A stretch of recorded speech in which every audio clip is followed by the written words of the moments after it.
Pick up your gear and open your chests. Throw on your armor and head out on a quest. Hey, hey, it's a brand new day. On the Sword Coast, your allies will help with blazing bows and magic as well. Hey, hey, heroes on their way.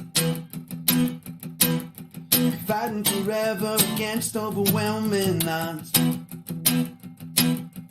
Fighting together in favor of multiple gods. Idle champions of the Forgotten Realms. Idle champions, adventure never ends. Idle champions, hit you all out there. Idle champions, you reset again. Idle champions.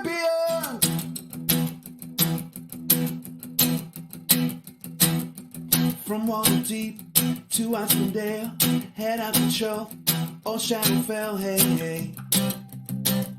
Together we stay. Walk to the monsters, walk to the boss, walk to the right, it's never a loss, hey, hey. Bad guys to slay. Fighting forever against overwhelming odds. Fighting together in favor of multiple gods. Idle champions of the Forgotten Realms. Idle champions, adventure never ends. Idle champions, hit you all out there. Idle champions, you reset again. Idle champions.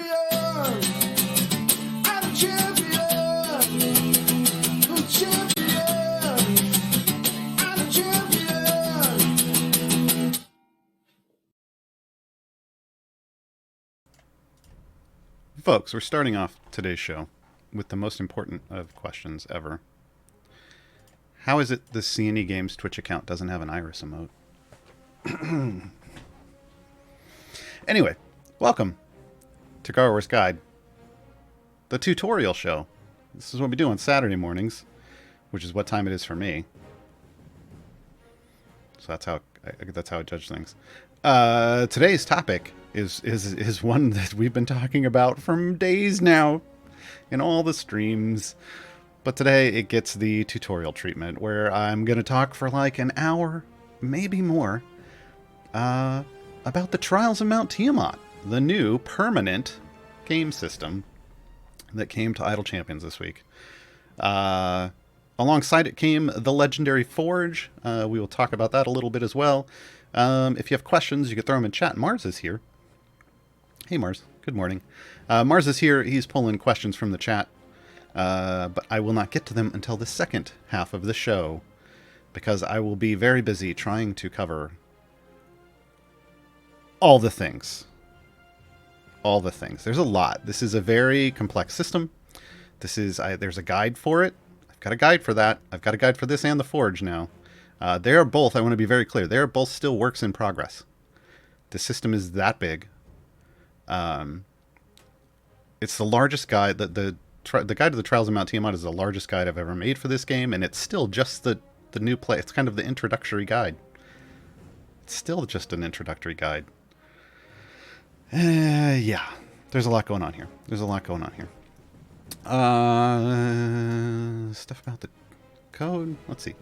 Today's code is, I can type, nope, that's $. There we go. Trials and Forge. Trials ampersand Forge. Grab yourself a shiny Electrum chest. So, we're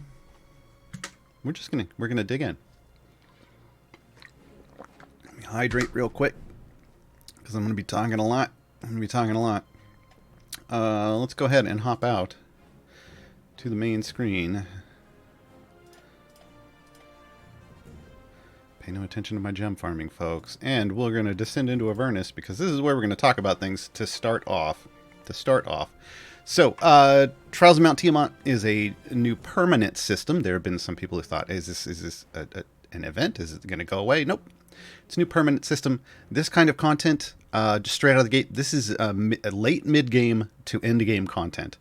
So if you are a brand new player, this is going to be educational to you in terms of like what's coming up in the future, but it's not something you're probably going to be diving into anytime soon.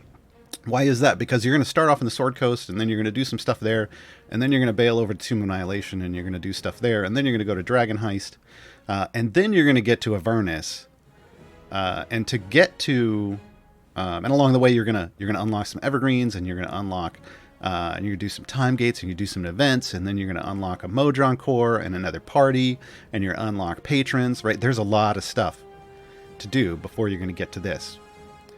To access Trials of Mount Tiamat, you have to descend into Avernus. You've got to come all the way through the map around here. You follow the little trail markers all the way back there, and then all the way back to the beginning again to Elturel's Last Stand. This is the final adventure in Avernus. You do not have to do any of the variants. You just have to play through the base storyline, but that's still 20 adventures in Avernus, and Avernus is what is currently classified as a hard campaign. What does that mean? Well, Grand Tour Sword Coast is like a permanent campaign. It starts off fairly easy. Tomb of Annihilation, super easy. The blessings all make it scale really well, and you can just kind of utterly destroy Tomb of Annihilation once you start going in there. Waterdeep Dragon Heist, kind of normal, long, lots going on. Descent into Avernus, though, like when you start off at the very first adventure, says deadly. And if you can complete that, the next one's going to say deadly too, because the favor scaling required here is enormous. The amount of favor that you need to buy blessings, enormous. The amount of favor you need to get all the blessings, way higher. Like usually you're, when we go back in here, you know what? Hold on. I'm going to hop into an adventure. I'm going to show you what I mean when I say this is a harder campaign. So normally, bring up the blessings. Come on. So to max out the current blessings at the time we're doing this, in Sword Coast, you need like E15 favor. What is it? It's like a little higher, 9, because there's a lot going on there. Kellamvor, E15. Helm, E16. Avernus, E26. It's a lot, folks. You got to do a lot here. It's a lot harder. On top of that, there's lots of armored bosses. Like they do not take it easy on you in Avernus. And the very last boss fight, I'm not going to spoil it for you. No, I am going to spoil it for you because this is a spoiler stream. Earmuffs if you don't want to know. But the very last boss that you're going to fight, because it ties into this story and we're going to be talking about it, is Tiamat. You have to fight Tiamat here. Elturel's Last Stand. This is a fight against the goddess Tiamat. And it is a true DPS race. Truer than I think any other DPS race. Because if you don't go fast enough, she regenerates. She heals back up. And comes back at you. You can be stuck in that fight forever. So yeah. It's a big deal. Probably the hardest DPS. There's a couple other DPS races in the game, but this is the hardest DPS race you're going to have. Just to beat Elturel's Last Stand. So, by the time you get here, you've got to have a fairly strong account. You have to know kind of what you're doing and how to modify and how to take out a 5-headed dragon goddess that regenerates, right? Once you can do this, though, you will see when you close that adventure and you're like, "Whoo, I did it!" This volcano shows up, Trials of Mount Tiamat. You click on it, there's going to be a different screen here. It's going to say there's going to be an adventure called the Mad God that it's going to want you to do. This is the introductory adventure. I wish I could show it to you, but I already beat it. It's the introductory adventure that allows you to access Trials of Mount Tiamat. You have to complete it to level 250, so it's not a short run. It's not as bad as Elturel's Last Stand, in my opinion, but it's not a short run. So if you've completed Elturel's Stand, it shouldn't be a big Elturel's Last Stand. It shouldn't be a big problem. What this is really is the story dialogue introduction to what's going on with Trials of Mount Tiamat.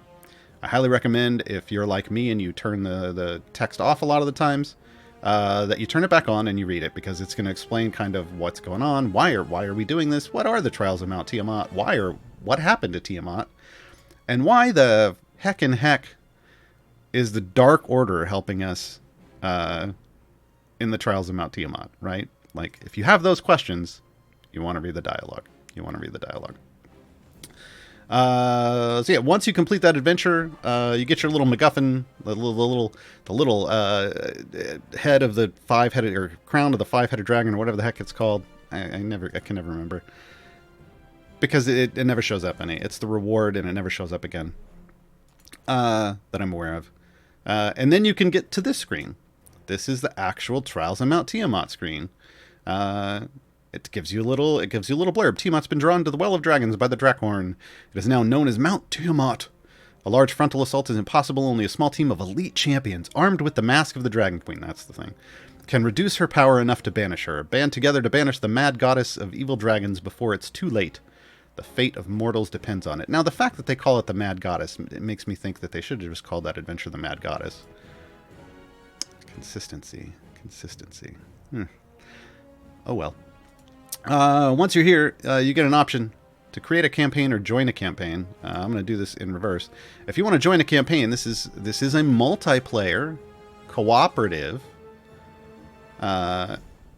content feature.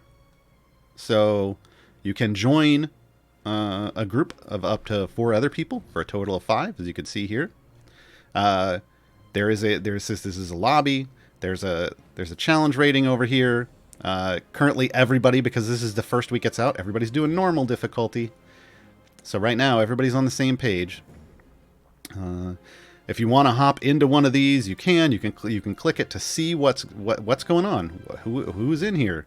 And you can see, hey, there's people's names. Apologies, folks, I'm outing you on the tutorial stream. You can see like the name of the leader, the difficulty level. There's a join code. If for some reason join doesn't work and you need to punch in the code, because you can make a private game instead of just a public game. And it shows you like, okay, what have people selected so far? Both to do and who they're sending.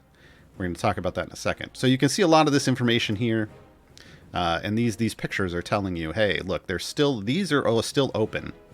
These are still open. Like if I click here, no one's chosen anything, right? There's only one person in here. Whereas in the others, this is literally a group that's waiting for the leader to hit go, right? And we're going to talk about that in a minute. But you can find a public group. You can enter in a code down here and join a private group. If things aren't loading in, every now and then, you'll be able to hit the refresh button. I say every now and then and not constantly, because this is a cross-platform system. You can join groups of people from any platform. So your friend plays on Epic and you play on Steam, and you got another friend that plays on the Switch. You can create a private game, code each other up, and dive into the trials together. So it can't do polls 24/7, folks. Those platforms would get super mad at CNE if it let them do server calls constantly. So it will let you refresh occasionally. If you don't see who you're looking for again, have them give you their campaign code. There's always a code that shows up, even if they didn't create it private. There's ways to get in. Keep that in mind. You can coordinate. There's a channel in the Discord now, the hashtag Trials of Mount Tiamat, and in that channel, the hashtag or # at the top right is a thread dedicated to looking for group. So you can hop in that thread and ask, if anybody's looking for a group, and join up there as well. Okay, so this is the join campaign screen. There's a hefty, robust FAQ in here if you want to know. There's a lot of stuff in there. It's not, some of it's a little confusing, which is why I have a guide for that instead. Okay, so create a campaign. This is where we're going to go. So if you want to create your own, whether for a group, a specific group of people, or just for yourself to run solo, which is a thing technically you can do, you do it from here, right? You can choose your difficulty setting. That's up here at the top. Normal is the start. Everybody has to start at normal. If you try to go to the next level, down here in red, must complete previous difficulty level to unlock. So you have to climb. You have to complete one level to do the next. You can't just skip to the end. You have to put in the work. There are currently 10 different difficulty levels. You get all the way up to Exalted Legend. The difference here, people have been asking, what's the difference in the different difficulty levels? Well, first off, you see the health goes up. Tiamat's health goes up. Not outrageously, but it does go up incrementally. The rewards go up. See, now it's anywhere from 0 to 5,075 scales of Tiamat if you defeat her. Or banish her, I should say.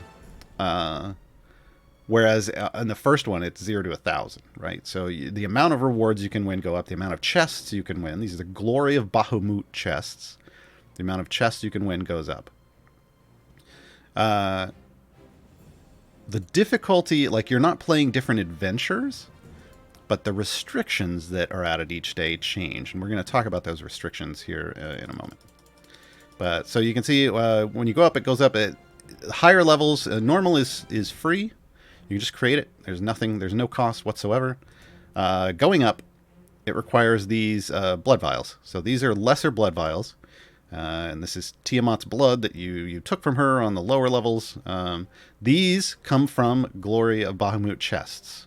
So when you open up a Glory of Bahamut chest after defeating Tiamat, you get scrolls, and you get potentially lesser. There's always at least like one lesser blood vial card. Depending on what rarity of card you get for the lesser blood vial, that determines how many blood vials you get. Unfortunately, if you're unlucky and you get a common, a white card, that means you're only getting one blood vial. But uncommon is 2, rare is 4, and epic is 8. So you can get a variety of different amounts of blood vials. And those blood vials are the costs to do higher levels, all the way up to 80 of them at Exalted Legend.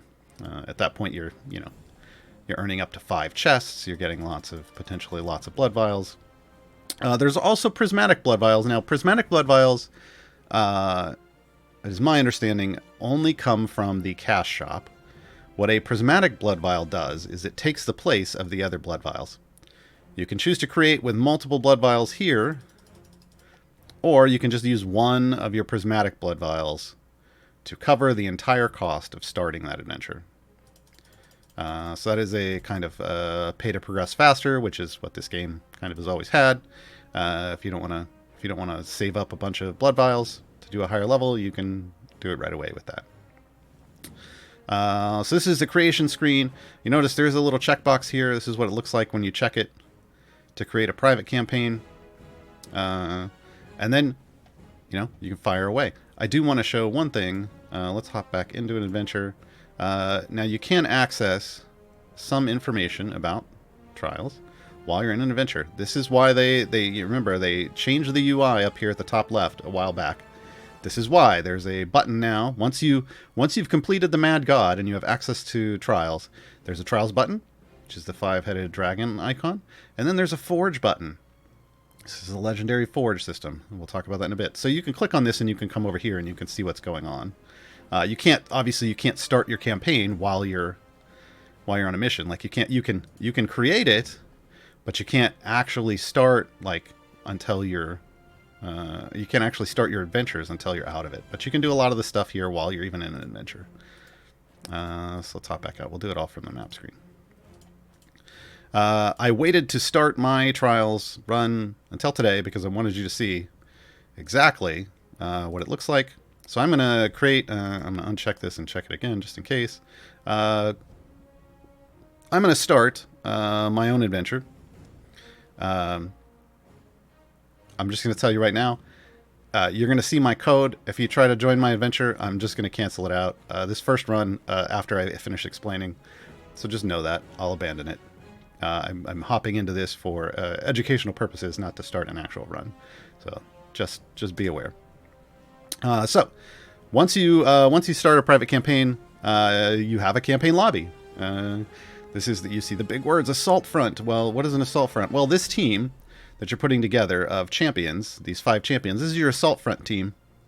So choose a trial and assign a champion to ready up. So you can choose any of the adventures, and this is important because each adventure is slightly different, and each one has a different reward. So if you banish Tiamat in a specific trial, forest, swamp, mountain, plain, underground, for the first time, you get a skin. These are the Worm Speaker skins that they released. So for forest, it's the Worm Speaker Krull. For swamp, it's Worm Speaker Makos. For mountain, it's Worm Speaker Toragar. For plains, it's Worm Speaker Avrin, aka Mullet Avrin. For underground, it's Worm Speaker Jarlaxle, right? So you can choose one of these. When you select choose, this is the one you want to do, you're brought to the select a champion screen. So this is where you pick the champion that you're going to send away while your trial is active. This champion, when you send it away, it's going to give you a bonus. Not just you, but your entire group for your trial is going to get this bonus when they're doing the adventures and while they're assaulting Tiamat. Only in the trials related stuff. This doesn't apply to your main campaign stuff. They will be gone the entire time. You can't use them in your day in anything else you're doing. You're in the middle of an event. You want to do event stuff. Well, you don't get that champion. You're doing patron stuff, and their name shows up in the patron stuff. Well, you don't get that champion. While they're gone, and you don't get to use them. Now, once you're finished, once you've banished Tiamat or the 7-day timer is ended, you get them back. And because this doesn't run on the same type of 7-day system as patron challenges reset every Monday at noon. Because it doesn't run on that same timer, it runs on its own timer. There will always be a time, unless you decide to start it right off at the same timer, there will always be a time where you will have that champion back and then can do your patron, whatever patron thing you didn't do. Okay, so keep that in mind. There are a lot of different bonuses. Right now, this only sorts by item level, because the higher the item level, the bigger the bonus in most cases. Generally speaking, that's how this works. So you're going to see people with a higher item level, a higher bonus, but there are different bonuses. So let me pull up. I've got all of these listed in my guide. Let me pull up there because I want to read them all off instead of having to scroll through and find them. So one of the bonuses. Oh, did they? But see, now I want to know if they fixed it. Did they change the speed? Nope. It's still the kind of state in the wrong way. So one of the bonuses currently says decrease enemy spawn speed.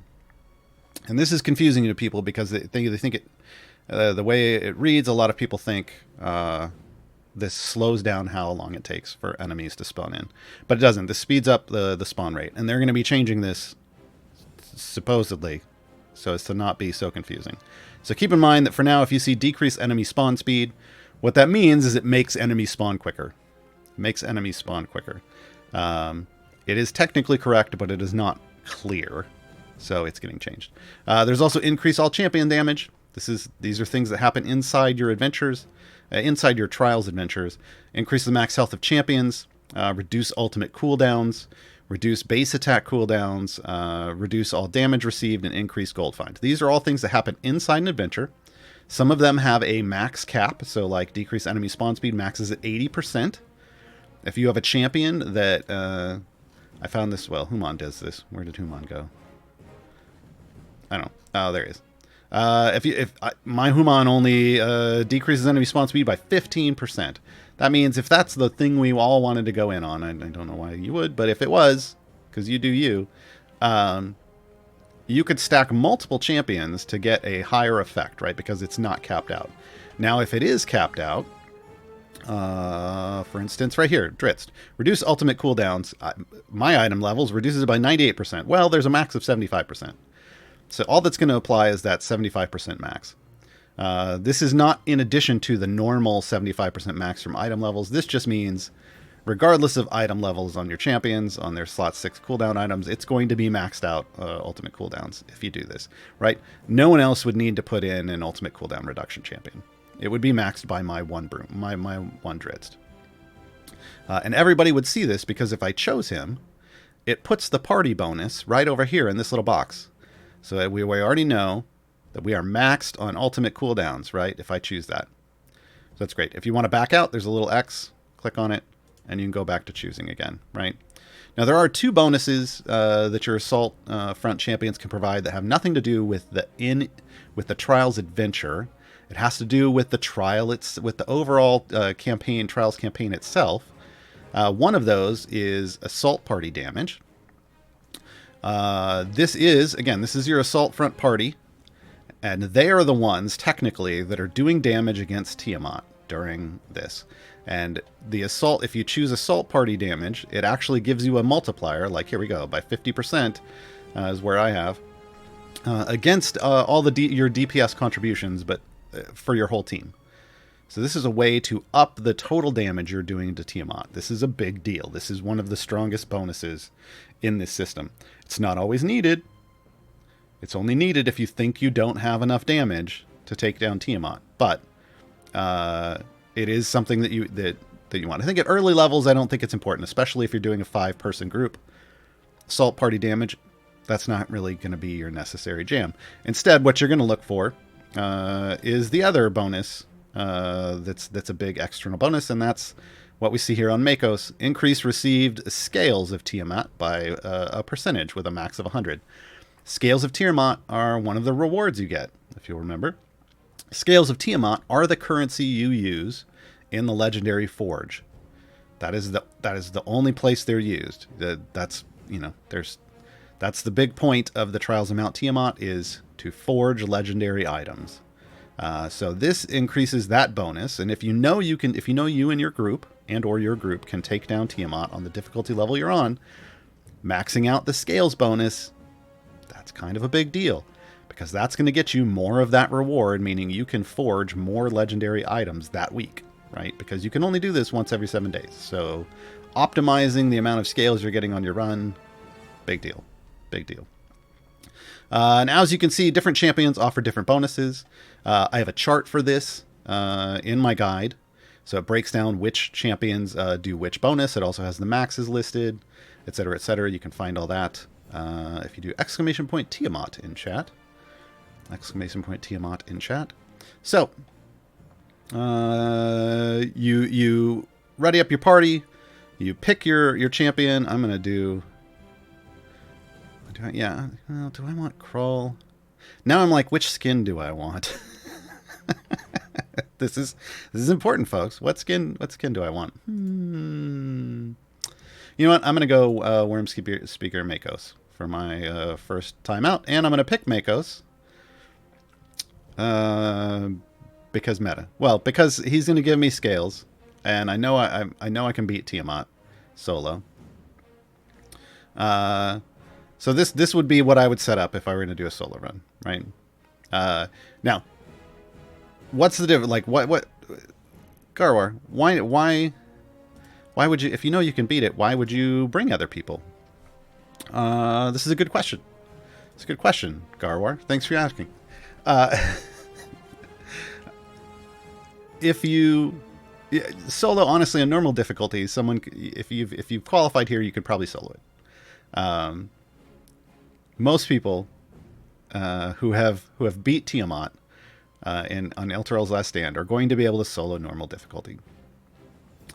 It's going to take potentially the full week. If you have a very strong account, you'll get done quicker, but it's potentially going to take the entire 7 days.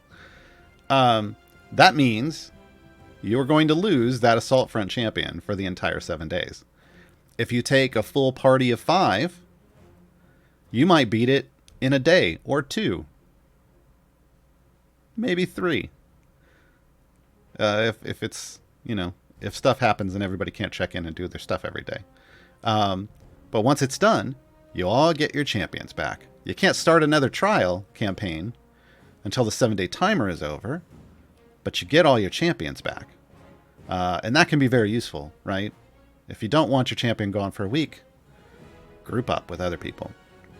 Also, there was some confusion here in potential rewards. People are like, oh, I thought this was like a group reward and it gets split up. No. These are the personal rewards for you if you banish Tiamat on this difficulty level. Everyone gets this. So, you're only rewarding everybody. You're only rewarding everybody by making a full group. So I definitely recommend that. Keep in mind, under potential rewards, if you're victorious, there is a bonus multiplier that goes against the scales. So right off the bat, if you win on this one, if you completely banish her, it's 1,000 times 4.5, so there's 4,500 scales, plus... it's my understanding that the first time that you kill Tiamat on a specific difficulty level, there is a bonus. There's another bonus multiplier. And I want to say it's 3.5. I want to say it's 3.5. I'm trying to find out if I know for that. But I believe it's in the FAQ. Anyway, there is a first time bonus for completing the adventure. Yeah, there are also some one-time rewards. The first time you defeat Tiamat on each difficulty, your scales of Tiamat it's 3, multiplied by 3. So, and then additionally, you get the champion skin. So keep that in mind. If it's the first time you're playing it on that difficulty, you get 3 times the number. So yeah, it's just they have to make these individual rewards. The point I'm doing this is to point out that this is calculated individually. So it's calculated individually. So keep that in mind. Any of these rewards you're looking at, because there's no way to split one Gloria Bahamut chest among 5 people. I'm seeing people in chat say they didn't get the bonus. Submit a ticket. Submit a ticket. Yeah. Brand new system. Submit a ticket.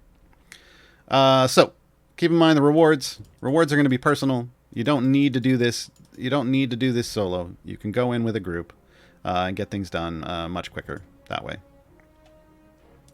Let's see. Let me do this again so that we can go in.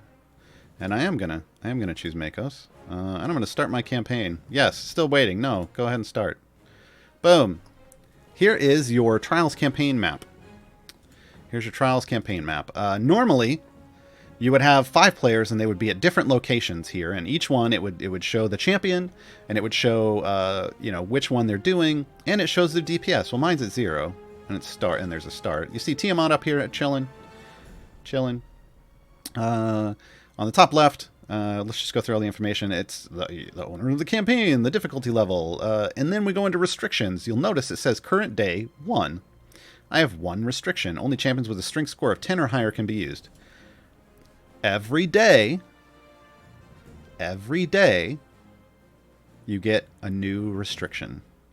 So, by day 7, if it takes you that long, you will have 7 restrictions stacked on you. So things get harder the longer it takes you to beat Tiamat. This is another reason going with a group is important.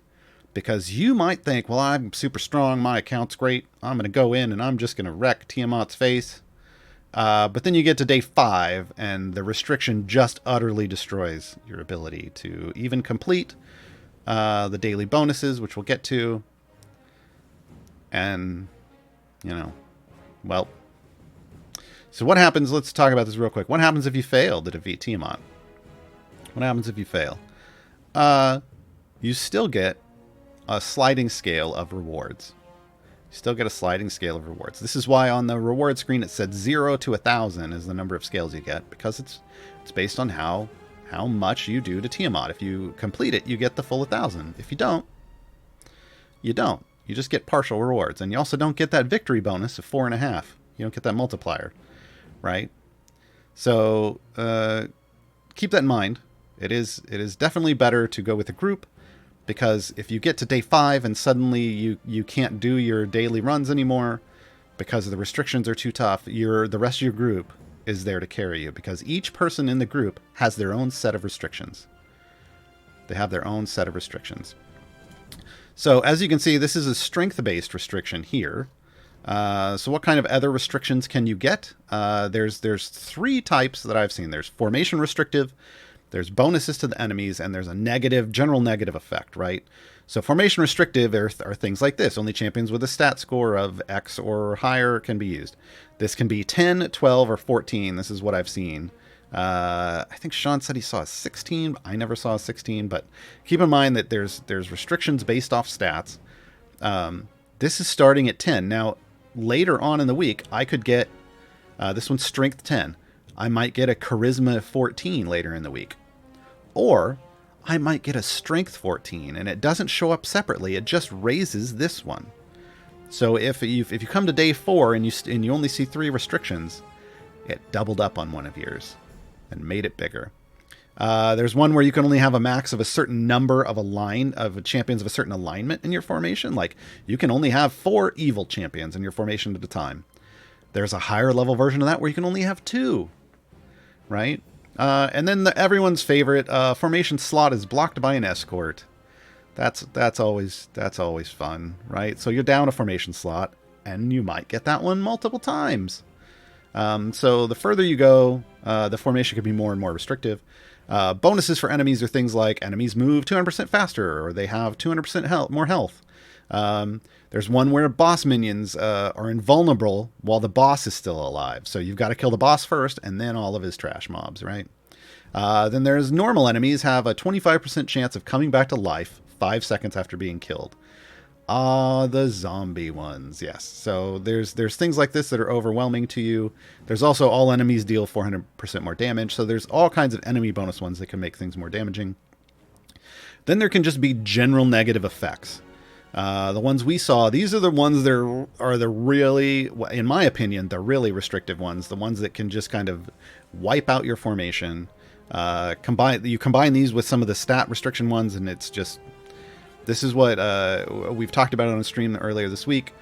Sean said he got a certain number combination of restrictions and then just couldn't do trials anymore that week, and had to be carried by the rest of his team. He didn't use that word, but I did. Negative effects are champions take 10% of their max health per second while either underground or above ground or something, like it's in a certain location. There's another one where champions start each area with only 10% of their max health, and in our testing, you couldn't heal up above that. It just adjusted the health down, and that was that. And then there's another one where debris fireballs fall from above every 10 seconds, dealing 60% of a champion's max health as damage. These are rough. So keep that in mind. That's not all. I don't think that's all. Those are the ones that I ran into over, I think we completed 9 different trials. We completed 9 of the difficulty tiers. So keep that in mind. These will show up over here on the left underneath the campaign status, and above your daily adventures part. So let's talk about this part. Complete your trials adventure once a day to increase your DPS. So this is a daily challenge. So each day you will have a different goal. So this one says complete area 100 to earn 100 DPS. This DPS gets added to your DPS total that'll show up here on the screen, and that comprises part of your party total DPS down here at the bottom right for what you're doing against Tiamat. So these bonuses are a big deal. As you can see, day 1, 100, 110, 121, 133, 146, 161, 177. These all add together. This is over 900 DPS that you can add to whatever your base is. This is the biggest contributor of personal DPS you can do. There's people that have been throwing out 200s and the 300s, like people have been clearing 300 personal DPS like in an adventure. That's great and all, but you can get 900 out here. Over 900 out here added to whatever you started, right? And then that's before any of your modifiers from like assault front damage, like assault party bonuses from your champions if you have those in, right? Now the goal here, I know it matches up on day 1, 100 to earn 100. It does not continue that way, folks. It does not continue that way. On day 2, it goes up 25 levels. So on day 2, it's 125, day 3, 150. By day 7, to get this 177 bonus, you have to complete area 250. So it goes up. The area goal is different than the DPS bonus. Keep that in mind. It only matches on day 1. Now, a lot of people are asking, well, does that mean on day 1 you just push to area 100 and end? No. No, no, no, no, no. Subsequent days, sure, absolutely. But day one is the day where you want to do all your heavy lifting. All the work you're putting into this campaign should happen primarily on day one, because day one is the day that you have the least restrictions against you. So you should be able to build the best formation possible, and get the highest personal DPS that you can. That should be happening on day one. So that means you want to push deep, as deep as you can. You want to try to soft cap. If you can't soft cap on your first run, reset, because the Trials campaign gives you favor. That is Bahamut's favor. So you can reset. You can do another run. You'll have earned, if you've cleared 100, you'll have earned your 100 DPS, but and it'll be added to whatever your personal DPS was based off the damage you did, the total damage you did during that adventure. But you can make that go up by then doing another run, soft capping your champions. The soft cap just got upgraded, so you can go even further now. Yeah, it was in the high 60s. For gold before, like E68, E69. Now it's in the high 70s. So there's a lot more pushing power you can get out of your formations now. You go as far as you can, you get that number up as high as you can get it, and then you're good for the day. That favor, just to state, that favor will convert out when you end your trial. It is a forced conversion like a time gate. This trial system and the Forge system works like a time gate in just about every way. So it's going to convert out at a 2.5% per order of magnitude multiplier. So a quarter of what an event does, just like a time gate, and it forces you to do it when this ends. So keep that in mind. So once you've set your DPS, each day you come back and you do it again, and the total will apply. Now you'll notice I didn't like stress out about, I've got to dive in right away. I've got 24 hours. My time is ticking down over here in the bottom left. Time left today, 23 hours, 50 minutes. Gaarawarr, you've wasted 10 minutes. What are you doing? You're doing this solo. You need every second you can get. Nah, I'm good. Because they made this a very smart system. This system is going to look at whatever my highest personal DPS contribution is for the day, whatever I set it at.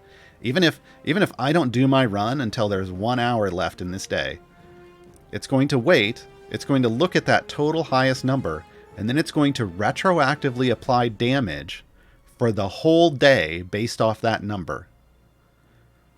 So it does not matter when you start your group. Don't get upset if you're the only person that did their adventure and everybody else is sitting at 0.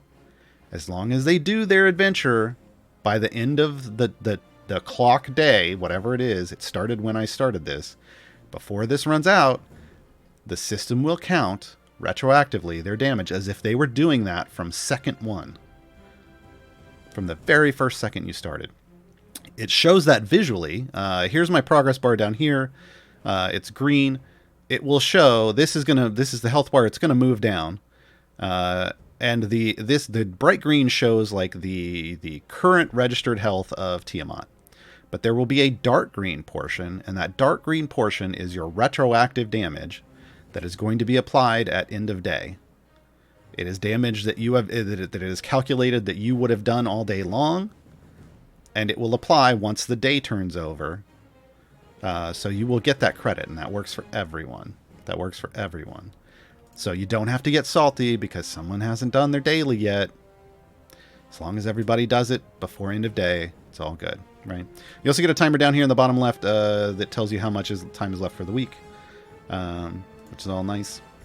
But this system up here, it's gonna track your daily DPS as you upgrade it. It's gonna total it.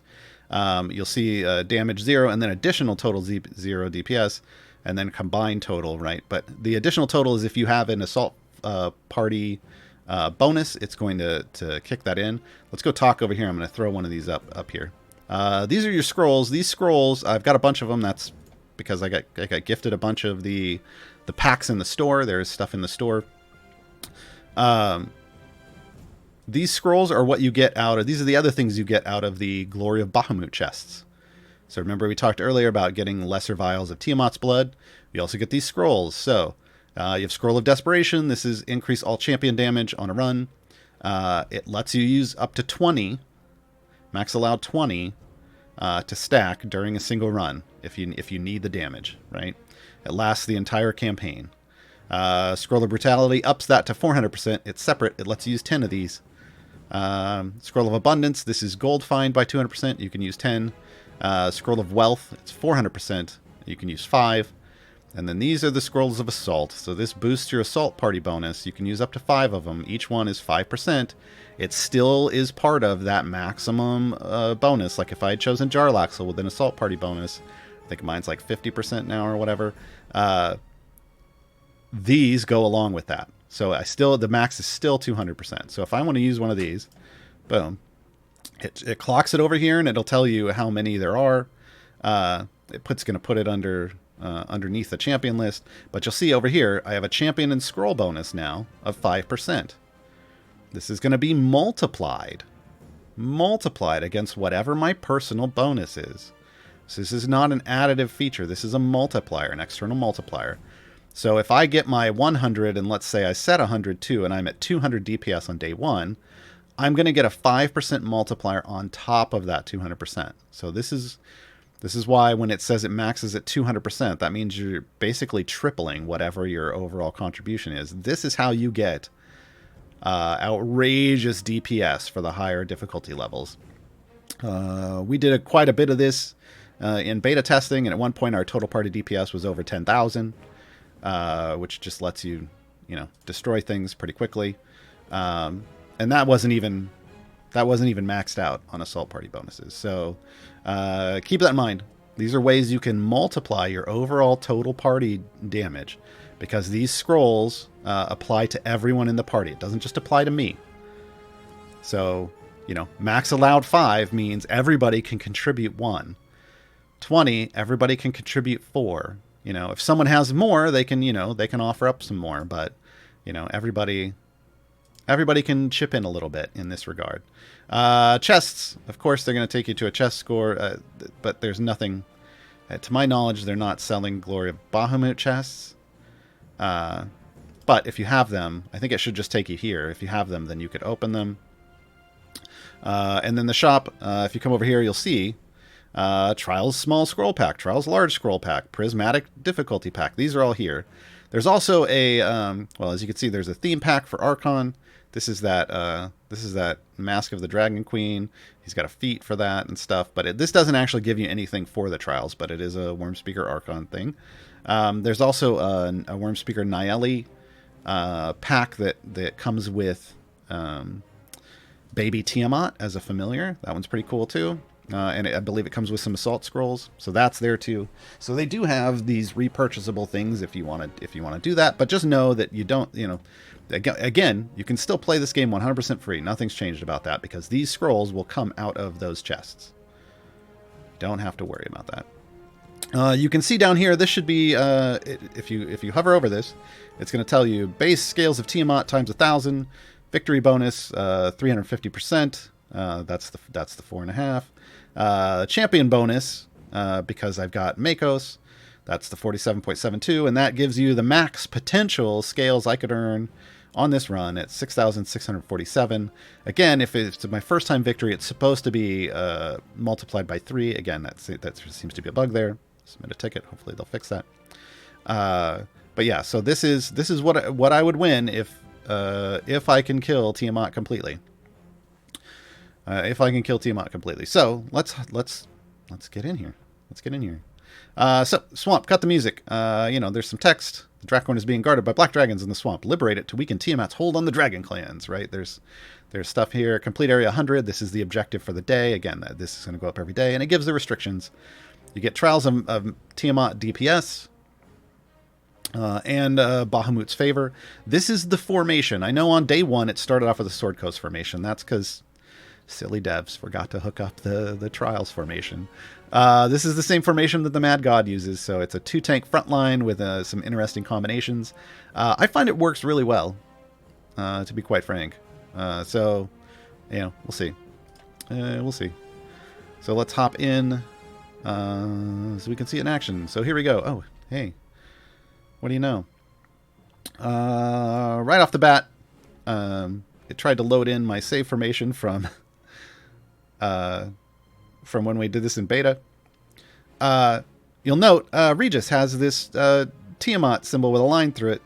That means Regis can't be used because the restriction here says he can't. So I'm instantly going to have to find somebody else. And I'm probably going to swap. Oh, wow. Look at all these people I can't use. Well, so I guess we're just going to stay here. No, let's bring Jarlaxle in. First run, I want Jarlaxle in. So, like anything, you're going to have to do your adjustments, figure out how you're going to play the game. No, let's bring in Krull. And Briv. Sure.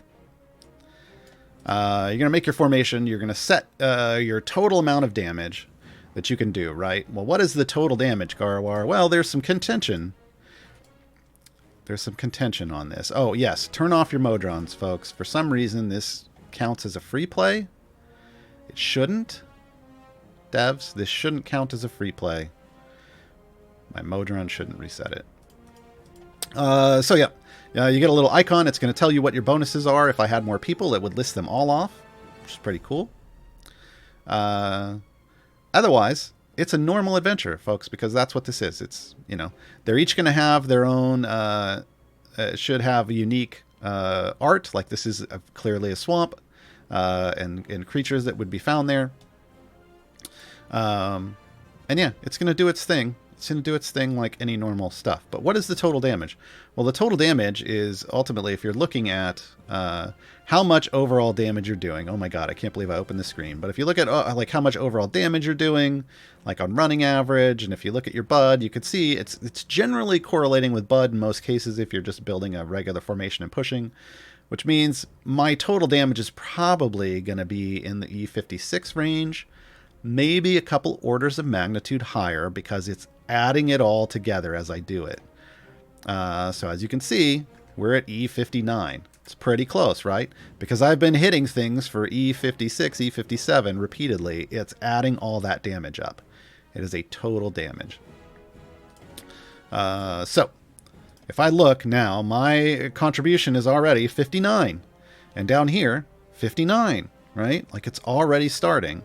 Even though I just started and I haven't completed an adventure yet, it's kind of counting that this is what my damage is. And you can see it ticking up on screen. Over here, look, you'll see your total damage is being added. You can see it going up live if you want. I'm watching it. It just ticked over to 2 E58. And so that tells me it's using this order of magnitude total as my total. So whatever's after the E is what my total DPS is. And then it's multiplying that by the champion and scroll bonus to give me my combined total DPS of 62 currently. Right? So all of this is functioning and tracking. Now, I will say if you have other people doing runs, I did notice in beta that they aren't always accurate, like the numbers that you're seeing here for other people. Again, this is a cross-platform system. It may be pulling things from different places, so it's not always updating in real time. I also noted sometimes when we were sharing screenshots between each other that it wasn't always 100% accurate. But again, it may just be because it just hasn't pulled everything correctly in real time yet. Let's get the Tiamat out here. Here, baby Tiamat. Boom. Baby Tiamat. It's adorable. Okay. So this is, I can let this do its thing. This is fine. Let's start talking about other stuff. So this is what you do. You just push. You get your total damage. You get as much as you can. There's some people that have been having success using click debuff as well. I've got a guide for that not on Reddit, but on the Cena Games YouTube channel. There's Gaarawarr's Guide to Click Debuff Meta. People have been using click debuff. Currently, it's confusing because the devs have stated that yes, click debuff works, but then they turned around and stated in the same stream, well, no, click debuff shouldn't work. I don't know what's going to happen with that. But currently, there's some kind of weird interaction. I think it's around Krull and his Trader proc that's creating massive amounts of damage that is counting towards the trial. So keep that in mind for now. That may change in the future. So they're gonna my party's gonna do their business. Now let's say I have completed everything, and now would you stop? It keeps loading in the save formation. Stop it. Stop it. All right. My party's going to do their business. let's say I've finished and I've gotten my scales. What do I do? Well, let's say, it ends. If this ticks down to, that's not where I wanted to go. If this ticks down to 0, and you win, there is a victory screen that pops up that says victory, and it's going to list off all the players in order of the total damage that they did, with the highest. So you see who did the most damage. It's a little bit of bragging rights. There's even an achievement for that. And then it'll give you some more information and rewards and stuff, just to let you know. And then there will be at the bottom, it says claim rewards. That victory screen only pops up after you've defeated Tiamat and everyone is checked in to see that they've defeated Tiamat. It kind of verifies all of the damage done. So you want to check in semi-regularly. If somebody doesn't check in, then the system waits 24 hours, and at the end of that 24 hours, it just automatically kicks everybody the victory, and you're able to claim your rewards. Once you claim rewards, that's going to be, you'll get your scales, and you'll get any Gloria Bahamut chests you would have earned. You can open up those from your inventory just like normal, the Bahamut chests. Go to your inventory. The scales go into just kind of a background counter, and you can access and see how many you have via the Legendary Forge system. So this is what the Forge looks like. It's pretty straightforward. You'll see the total amount of scales you have, and you'll see, a bunch of champions on each screen. You can scroll through. Currently, they're in... Oh, did they fix it? Hold on. Nope. Currently, they're in this weird champion ID order. So these are like the first 12, and then it's like order of release. Yeah. So currently they're in order of release. We'll get that. So you find the champion you want to upgrade. You can only upgrade epic gear. Now, fortunately, all my champions, well, almost all of them have full epics. So all of these are going to be available to be upgraded. You click on the piece of gear you want to upgrade, and you're going to be taken to the actual Forge screen. It's going to tell you, it's going to show you the item. It's going to tell you the cost. There's a Forge button. It requires, that amount. The Forge cost increases with each use. So every time you hit the Forge, the cost is going to go up. But it reduces every 24 hours. It's going to reduce by 10% per day, is my understanding. Which means if you want to pay the minimum cost to forge items, then you forge once every week. So just if you want to track that, but that's kind of it. But I believe, and we'll see, I believe that's per item and not overall. But you can check that on yourself. This was not a system that we tested in beta because they had no way to remove legendaries upgrades from our account. So the potential bonuses for each champion can provide to their gear are shown down here. I did just say each champion. This is a mini notched axe. It's got this list, but if I go and I pick the Gilded Ham, the Helm of Clan Battle Helm, it's the same list of bonuses, because these are the bonuses that Brunor's items can have. When I hit Forge, I'm randomly going to get one of them. Randomly. It can be any one of these. Okay. I can then go to another item and I can hit Forge and I'm going to get a random, and it's the same 6. I'm going to randomly get one. So it's keeping the list per item. You can have the same bonuses on every item. So it's not like it doesn't do like, okay, one of your items gets this one and then the next one's going to get this one. Like, that's not how the system works. Every item has the potential to get any of these. So you can stack, but they are assigned at random. If you want to re-roll, you have to reforge, which is going to cost you more stuff. And then you'll randomly get a different one. Now, let's say you've reforged 3 times, and let's say it just went straight down the list for whatever reason, and you had this one, and you had this one, then you had this one. When you go to reforge that 4th time, your pool isn't everything. It's only the ones you haven't received yet. So again, remember earlier when I said this is a lot like the time gate system? Well, in the time gate system, when you go to do variants, if you've never done a time gate for that champion before, you're going to have all 3 of their variants available, and you'll get one of them. And then you complete it. And then the next time, you're only going to get one of the 2 you haven't done yet. That's how this system works. You're only going to get the ones you haven't done yet until you've reforged through all of them because you couldn't make your mind up. And then it's going to be truly random after that. So you can, through process of elimination, in those first 6 forges, the first initial forge and then 5 reforges, you can cycle through these in some, I don't want to say predictable way, but you're always going to end up, if you know what you want is all dwarf champions by 150%, you know you're going to get it within the first 6 forges. You just don't know when.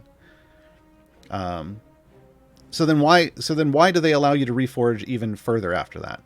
Well, because meta shifts, right? The meta is going to change over time. I mean, it doesn't always change quickly, but it does change. So, like right now, yeah, I probably don't want all dwarf champions because there aren't really any majorly good dwarf DPS. Sorry, Benwin. So, that may not be what I want to do. But at some point, so right now, maybe I want to go a Shara meta and I go neutral champions by 150% on all my items. Well, but then they may add the dwarf DPS champion of my dreams. And then I'm going to come in and I'm going to reforge until I get all dwarves. Right? It's just going to be a little harder at that point. Now, this is currently talking about just base forging, just adding 1 level of legendary to an item. You can level up legendary items. It is not the same. You don't level them up with blacksmithing contracts. This is important to note. When you create a legendary item, that item, oddly enough, on the back end is both legendary and epic at the same time. So that means a couple things. It means there's that slow and steady. I think it's slow and steady bonus for epic items. That's a blessing. That all your items that are legendary are still epic. They still count towards that blessing. But it also means if you want to upgrade your base item, you still do that with blacksmithing contracts. That is still a thing. And Shiny and Gilded is only supposed to apply to the epic portion of your item. Legendary is a completely separate portion. It adds a completely separate bonus. And it is only upgraded through the Legendary Forge. If you upgrade a legendary item, when you forge it for the first time, it is assigned a random campaign favor that it's going to need to upgrade. You have to spend both scales and campaign favor from one of the random campaigns to upgrade a legendary item through the upgrade tiers. When you reforge an item to try to get a different bonus, it will also re-roll the campaign favor that it's using. So this could potentially be another reason you might want to do that, although that's a costly reason. So keep in mind. So how much favor is it using? How much favor is it going to take from a campaign that you've earned from a campaign? It's going to take a full order of magnitude. What does that mean? Orders of magnitude are those numbers after the E in scientific notation. So if you have E27 favor in Helm, and that's the favor it wants is Helm, it's going to take an E01 away from you. It's going to drop you to E26 to upgrade that item. And then you're going to have to go earn that favor back. Now, again, the trial system itself, it does provide favor conversions. So you can punch that back in. But yeah, it's going to take an order of magnitude, an E01, plus whatever the scales amount that it needs for that upgrade level. You can upgrade these technically infinitely. However, because of the scaling costs as you go up, it's kind of one of these curves. It's going to get more and more and more expensive. Justin stated on stream that he believes it's going to self-limit generally probably around 10 to 12 upgrades. It would take a lot to get above 10, but some people may choose to continue to upgrade beyond that, right? And as the game continues to get more power, you may be able to upgrade, into the maybe 15 times. Who knows? There is going to be a power creep to this. What do you get for upgrading? Well, again, when you first forge it, you're going to get one of these. Let's say we're doing all champs damage 100%. When you first forge it, the bonus should say, it should add on to this card, increases the damage of all champions by 100%. Currently, as of yesterday, there's a bug that shows all the bonuses is doubled for some reason. That's a visual bug. It should be 100%. When you upgrade, it doubles to 200%. Each upgrade should double the power of whatever the bonus is currently at. So potentially, these bonuses can get pretty big. Pretty big.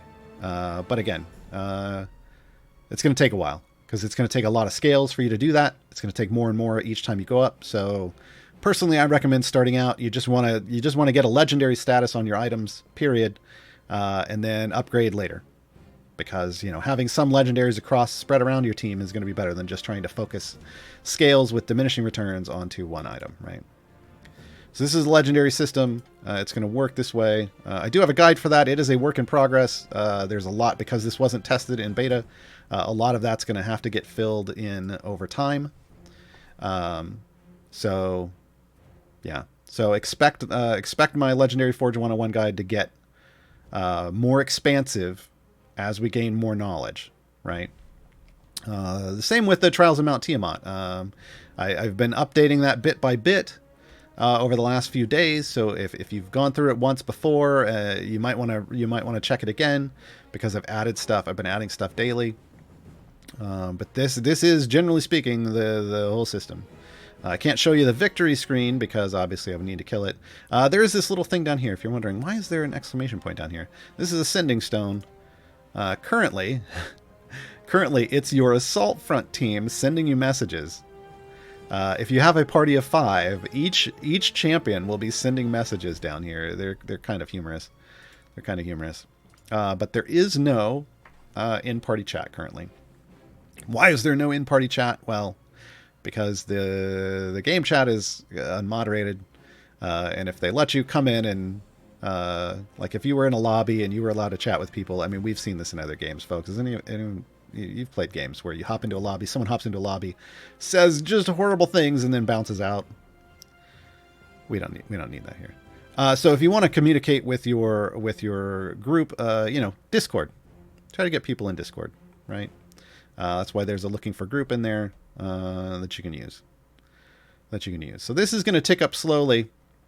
I'm going to complete once I get past 100, which I would. Hey, good timing, Gaarawarr. Good timing. You'll note there's, hey, look, we have to defeat a dragon. Once we get past 100, we'll show the update. And let me just nuke him. Yeah, you're done. Hey, yeah, so normally I would say, oh no, I want to keep going, but for the sake of demonstration, I'm going to complete this. Normally you're going to want to push as far as you can, get all the things, right? So I'm going to complete this so that I can get my bonus, and you can see how it's reflected on the screen. Normal in-game screens here.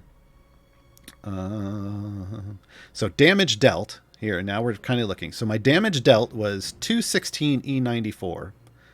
Hey, CNE, I'm going to check your math. So this is what this number should be reflected on this next screen. 216 E94. No, it actually was 432 E94. So, it gave me a little extra credit. That's fine. I'm still E94. So still a little bit of work needs to happen on the system. And then that 94 gets the daily total of 100 added to it. And then I get my 5% on top of that, so I am now at 204 DPS. Now, if there was more of this bar gone, you would see a tiny little sliver of dark green there that would show the retroactive damage that was 204 DPS from second one. But I haven't done enough damage to show that off. But yeah, that's how this system works. And then again, because it's day one, I'm going to keep going. I obviously want more than an E94 contribution, so I'm going to hop back in. Let me set up formation, and then we'll start talking questions. So we're going to take a short break. I may have missed something, folks. There's a lot. We've already gone 70 minutes. I knew it wasn't going to all fit in an hour. We've already gone 70 minutes. I've probably got a lot of questions on the dock. I haven't even looked at it yet. I'm a little scared of it. we'll see. We're gonna go into the document when I come back after this short break, after this short musical interlude, and I will dive into any questions that are. I'm gonna target Trials of Mount Tiamat and the Legendary Forest system first. Those are the priority here, and then we'll do anything else afterwards. So I'll be right back, folks. Enjoy this song for Tiamat.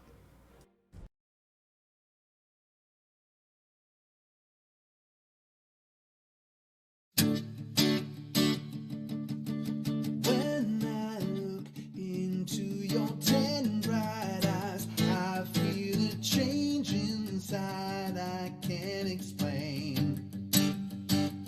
Your long red wings become my everything as I feel power flowing through my veins.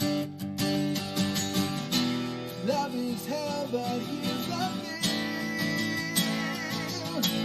You could be my dragon queen, and I could be your paladin. Our love will be evergreen. We're just like fire and gasoline.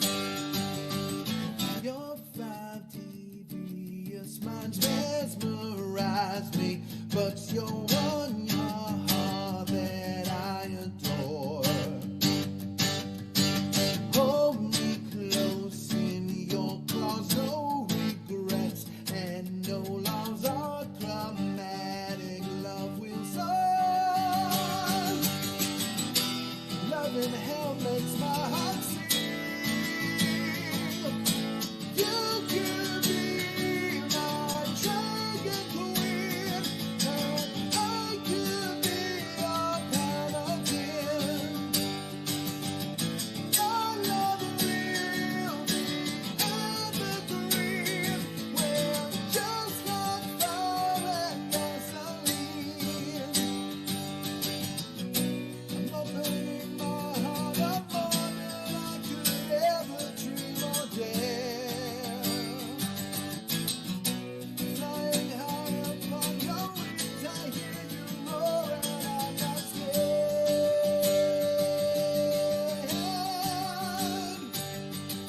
You could be my dragon queen, and I could be your paladin.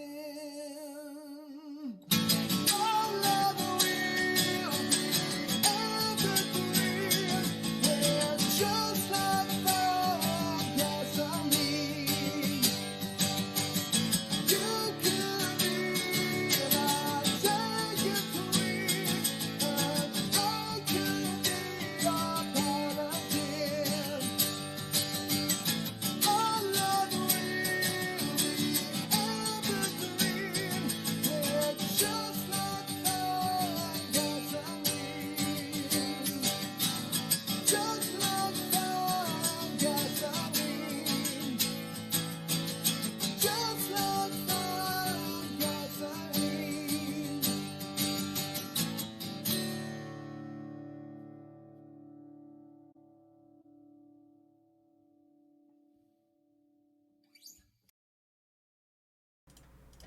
And I'm back. And I'm back. I didn't drink enough water during the break. All right, folks. Here we go. I have over 50 questions that are already in this document. Already. So let's see what we can do about answering all your questions. Right off the bat, Rumpus Imperator, the trial's a limited time event, or are they expected to be open perpetually? This is a permanent game system. Ensign Garrick, my first trial is finished, and I'm looking to forge my first piece of legendary equipment. Any best first choice? No. Not off the top of my head. I will tell you what I'm going to do is I'm going to look at the champions that I use the most in my deep pushing formations. You see some of them on your screen right now.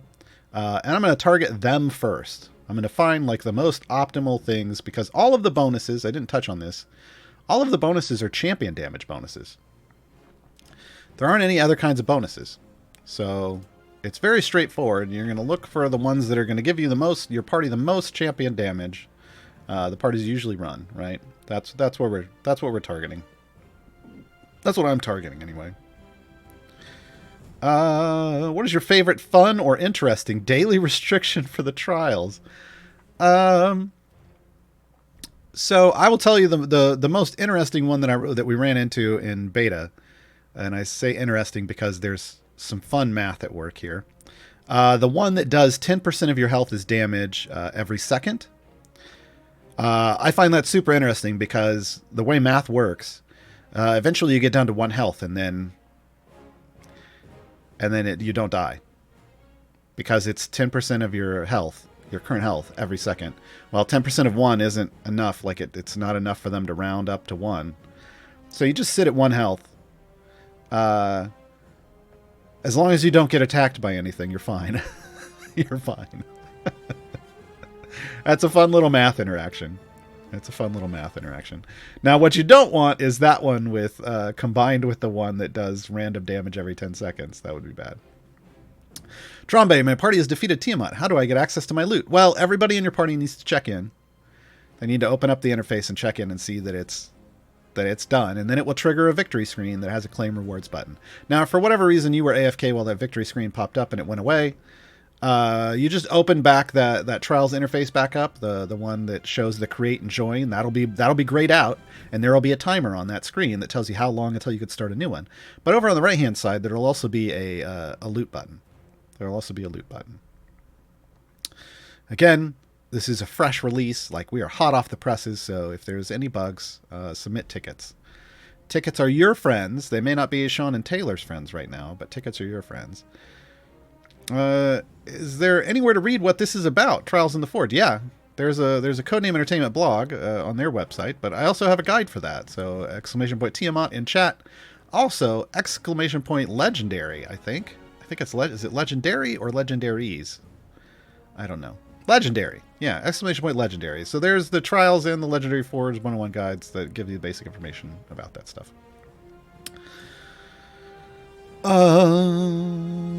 These are some general questions. Let me find some stuff specifically about this.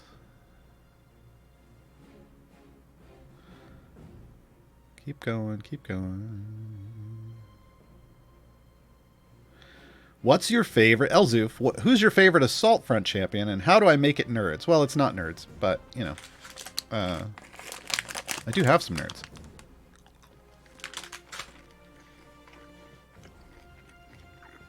Shouldn't have done that. Now I've got to chew it.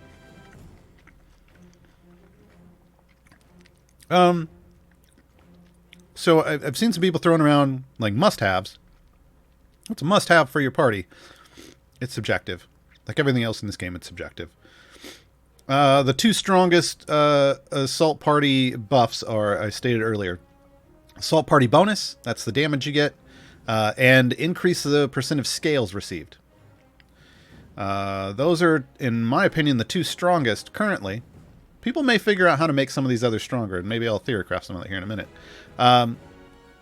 But if you know you can defeat Tiamat, you want bonus scales.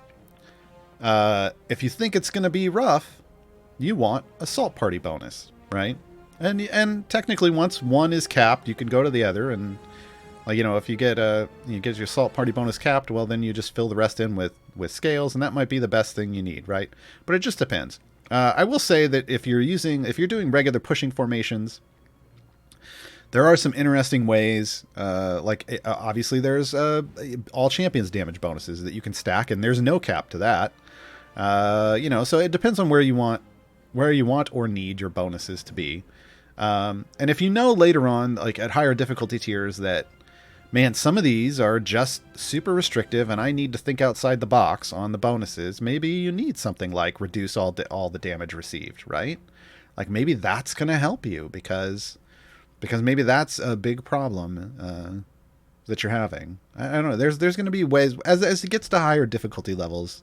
There may be changes as to what you want to bring along, just in case, right? But off the top of the first kind of major ones are Assault Party bonus and scales received. Scales received being the big one when you know you can finish it. Regarding single-player trials, why would you want to? Well, some people play this game because it's a single-player game and they want it to stay that way, and they don't want to play with other people. You know, if they want to do that, you can. You can still do everything in this game. It's just like any other decision you make in this game. You'll still be able to do all the things that you want to do. It's just going to be harder and take longer, right? So yeah, it's fine. They can do that if they want to. Jant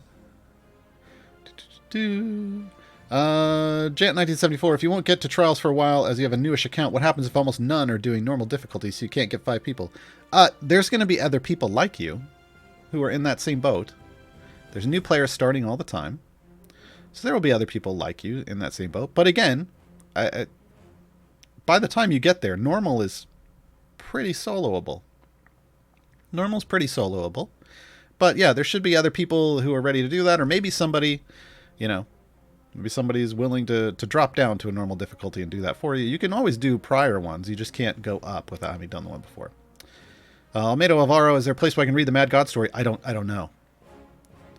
I don't know. This is one of the things I don't like about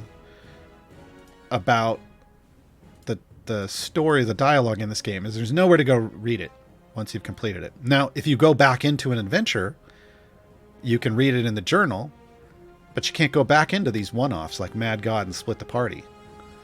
So there really needs to be some kind of external way in-game to read these stories. But yeah, there might be a fan site out there that pulls the text out and posts it, but I don't know. Tormentum 15, is there any way to see how many blood vials you've collected via the interface? So currently the only way to see it is once you get to that start a campaign screen again. And you can't get there while it's still counting down on the timer. This is, I know we've posted this feedback. I've seen this feedback posted for CNE. Hopefully they do something with it.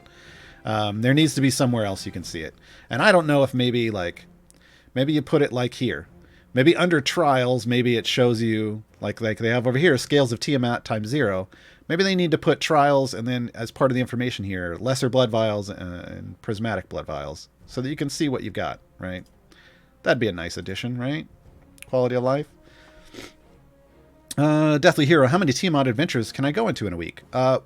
Adventures or campaigns? These are different. Like I'm running the Swamp campaign, or the Swamp adventure. I can do this as many times as I want. It really doesn't matter, though. Again, the first day is what matters here. After that, I'm just going to do one a day to meet that daily goal, and I'm not going to worry about it anymore. Now, campaigns, you can only do one every 7 days. You can blow through Tiamat in 1 day because you have a super strong group with assault party bonuses, and you can defeat her in a day. You're now on a 6-day timer after that. You've got 6 more days you have to wait before you can start a new campaign. So this can be done once every 7 days. Snow, does Prismatic unlock the higher tier for future access too, or is it just available at one time? No, so Prismatic doesn't unlock higher tiers. Prismatic takes the place of the starting cost. You still have to access. You still have to work your way up one at a time. You can't just jump tiers. All it's doing is taking the place of the cost to start that difficulty tier. There is no way currently to jump tiers. You have to complete one to move on to the next. Trontonian, how does the victory multiplier work with the first time victory multiplier referenced in your guide? Well, it's currently bugged, so who the heck knows? It should be an extra, in my experience, in my opinion, it should be, based off what it says, it should be an external 3x multiplier. So you should get the 4.5, and then that should get you the total. Like right now, technically, I'm at 6647. If this is my first time beating it, which it will be, I should get, based off their in-game FAQ, this should then get multiplied by 3. Should. Clearly it doesn't currently. The Real Bunny Beast, is there a formula between champion item level and the bonus percentage they provide for the Tiamat campaign? Sort of. This was something I tried to get chonky with the numbers with in beta and couldn't get it figured out. And then someone posted, My brain isn't working right now. It's posted in the resources. Somebody posted a breakdown. There's a document, like a spreadsheet, that shows every champion. And what had thrown me off is there is a different champions have a different base starting amount. This is why I didn't get it.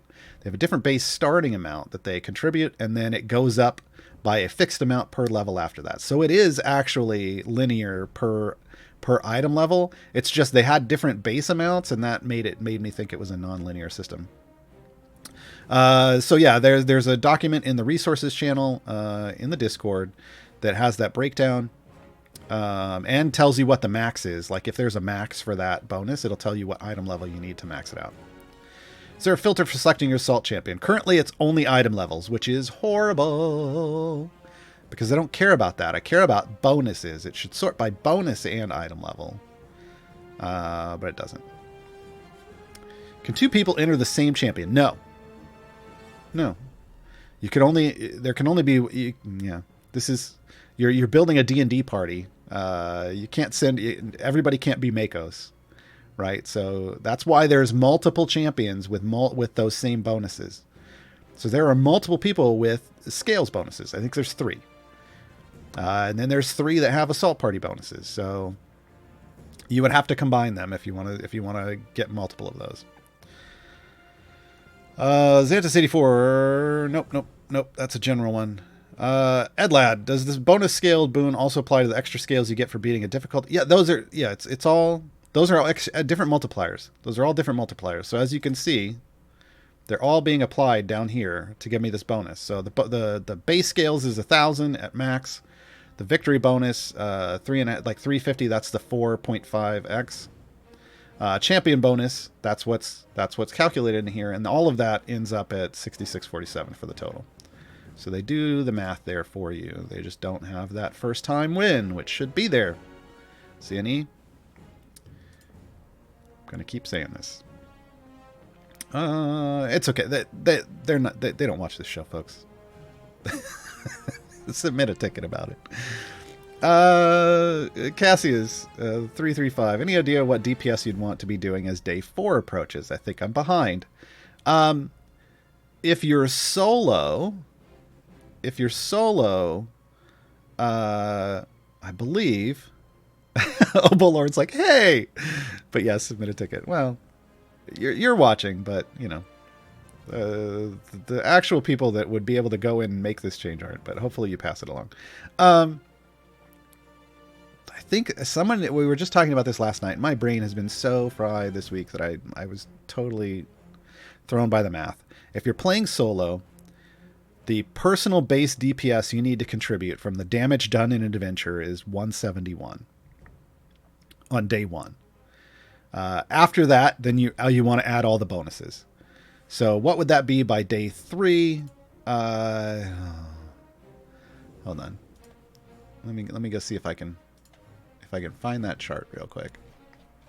Because I can't do the math on screen right now. My brain's toasted. And I think someone may have made like a calculator. I think there's some calculators floating around as well. Oh, man. No. Okay, here we go. I'm like, can I scroll back far enough? No, that's not it either. Yeah, I don't know. That's not what I'm not seeing what I was hoping to see.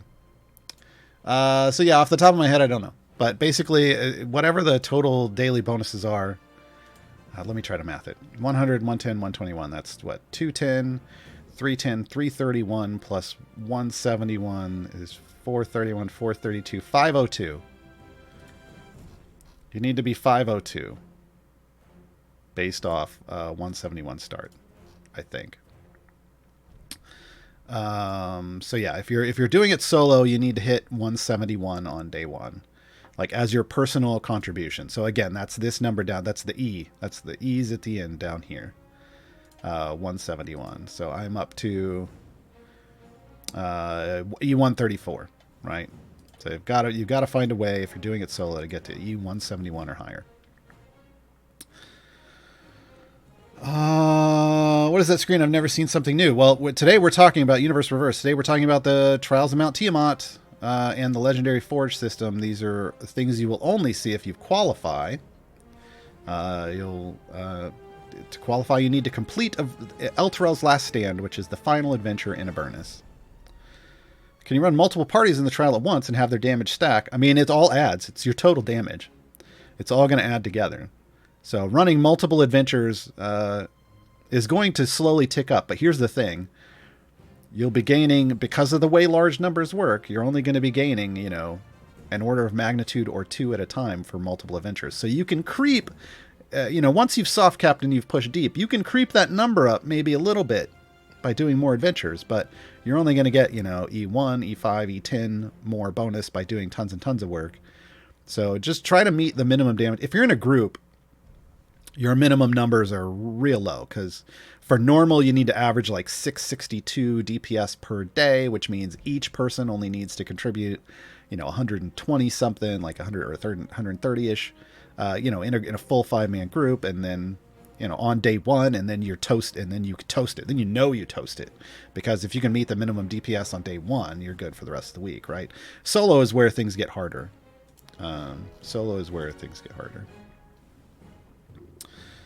Will I be able to defeat Tiamat if I had previously achieved 600 on every run and descent into Avernus? Message Duval. I mean, if you're talking about, there's two Tiamats. There's Elturel's Last Stand, the boss fight Tiamat, and then there's Trials Tiamat. The boss fight. Maybe. So the thing about the boss fight in Elturel's Last Stand is, there are 5 Tiamat heads. There's only 2 on the screen at a time, and they're armored. So you need to be able to do multi-hit. You need to be able to do multi-hit stuff. Like, you need to be able to take multiple chunks out at a time. So, Ashara is your friend there, right? And then when you destroy that head, it pulls off the screen, and new ones come out. And while it's off screen, it's regenerating. So not only do you have to do multi-hits, you have to do them quickly. So it depends. It's not something, I can't say that, just because you had the damage to do this, you're going to be able to do it, because it is a fight that is different than the other boss fights. So you're just going to have to try it and see. How can I play Trials? You have to complete Elturel's Last Stand in Avernus at the very end of Avernus. It's the 20th adventure in Avernus. And then you'll do an adventure called the Mad God, and then you'll be there. So this is late mid-game through end-game content, in my opinion. So if you're still an early game player doing Sword Coast, Tomb of Annihilation, maybe even dipping your toe into Waterdeep, yeah, this isn't for you yet. It will be. This is going to be here forever. But you'll get there. This is at the end of Avernus, and Avernus is a very hard campaign, so you need to ramp up your damage and your progress and your overall power to be able to get there. Trying to skip to get to it early is going to give you a very, very bad time. Science Guy, is there a list of forging upgrades? Well, in my Trials guide, I list off per champion what all their bonuses are per champion. Now, because the upgrade costs and everything, because this is a brand new system and it wasn't tested in beta, I don't have all upgrade costs and stuff and like that in there yet. That will get added over time, but people may have thrown that stuff out somewhere already. Specifically, if you have an X% DPS for stat Y and above, does upgrading only change the DPS or lower the stat? Oh, no. It's just the stats aren't going to change. The stat requirements aren't going to change. You're just changing the champ's damage. You're just changing the champion damage. How do I find this map, or is this in-game stuff? Yeah, late mid-game to in-game stuff. I think I've answered that one multiple times now. Where were we getting ×3 reward the first time we defeated Tiamat in a given difficulty? You're supposed to. Submit a bug report if you didn't. Archangel Corvus, I started my first Tiamat campaign and everyone has a scroll listed under their character, even though I don't think we used any. I know I definitely didn't, as I don't have any. Where did these scrolls come from? Somebody bought them out of the store. Or they were gifted them, right? Like if you're running a trial with someone who was in beta, we got gifted some of these. for what we for our work. So you can pick these up in the store if you want to throw down and support CNE Games and this new content. You can throw down and pick up some scrolls. That's the only way that somebody would have scrolls showing right away. Right away.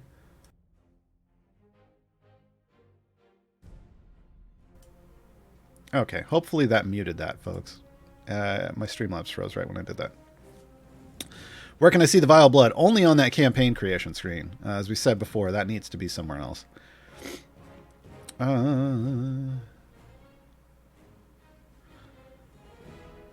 Since Bud is Colby Winden, since Bud is important to your overall DPS here, what tips, tricks, shenanigans do you have to allow us to Bud spike? Well, that's debuff stacking, right? Like if you're going to do that. But again, this is about doing consistent damage. So you could get to a boss or a level and you just want to do consistent damage over and over again. You can stack up buffs, like you can rotate Warden in and stack their buffs up. You could bring in Beetle and Grim and stack that beer buff up. You can, there are lingering debuffs in this game, and you can stack up all the lingering debuffs, and then just consistently do damage to that thing, and your total overall damage done is going to go up. So this is just your basic. Everything that you should be learning along the way in your progress through Idle Champions about how to maximize damage and how to debuff swap and how to do all these things to beat difficult things. This is where it all comes together, and then you can put it here. Now, I said currently click damage for some reason is also working. It shouldn't, because that's not party damage, that's click damage, but I don't know if that's changing or not. Destro Jamal, how champions bonus is calculated. Well, again, there's a breakdown on that in the resources channel. Somebody posted a document for the assault front bonuses when you submit a champion. You'd have to go look that there. Again, it's calculated. There's, it's based off item level, but there's also a base starting amount, and that varies per champion. So you'll have to find that information there. I don't have that in my guide currently. Do legendary items still count for slow and steady? Yes. Because, again, they're both legendary and epic. Because you still upgrade, you still spend blacksmithing contracts, get duplicates or whatever on those items. That still upgrades the epic portion, the base effect. Whereas the legendary portion is upgraded separately through the Forge. Doorbell streams, the Forge cost reduced 10% each day, additively or multiplicatively. 10% is 10%. So let's say that if the cost was 2,000 and it reduces by 10%, then it drops 200 and it's down to 1,800. Then the next day it's going to drop 10% again. It was at 1,800, so now it's going to go down 180. Right? So however you want that to be, it's each day is its own multiplier. Should be. This is a brand new system. Should be. Is that Forge button supposed to be there for us? I don't have it. Well, it's only there if you've unlocked trials. If you've qualified for trials, then the trials and the Forge button will be there. If you can see the trials button and not the Forge button, submit a ticket.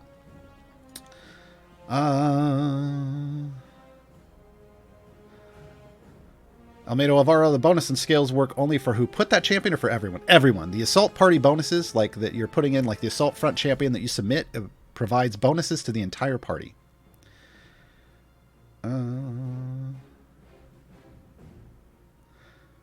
Dr. Zedge, so to upgrade legendary items, it's better to use favor for a deity you have on the lowest level. Well, you don't get a choice. You don't really get a choice. It's going to assign it at random. It assigns the required favor from a certain deity at random. You could reforge that item repeatedly to get it to go somewhere that is a lower one.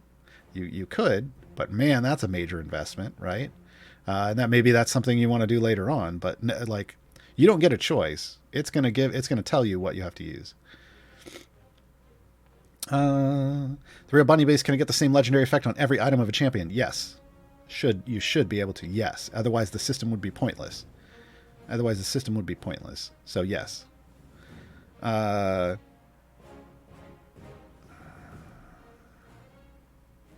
Friso, does the X% per Y champions with condition buff stack additive or multiplicative? I don't know what you're talking about.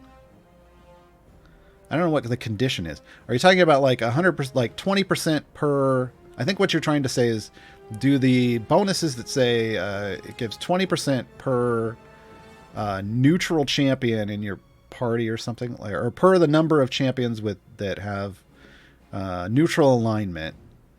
That should be additive. So it should just be like if you have 5 of those champions and it's 20% per, that should be 100% bonus now. Should be. Again, they didn't let us test this in beta because they couldn't remove the legendary status. So some of these questions are great questions for developer insights to get more clarity on. And as we get that information, I'll update my guides so that we are all more clear.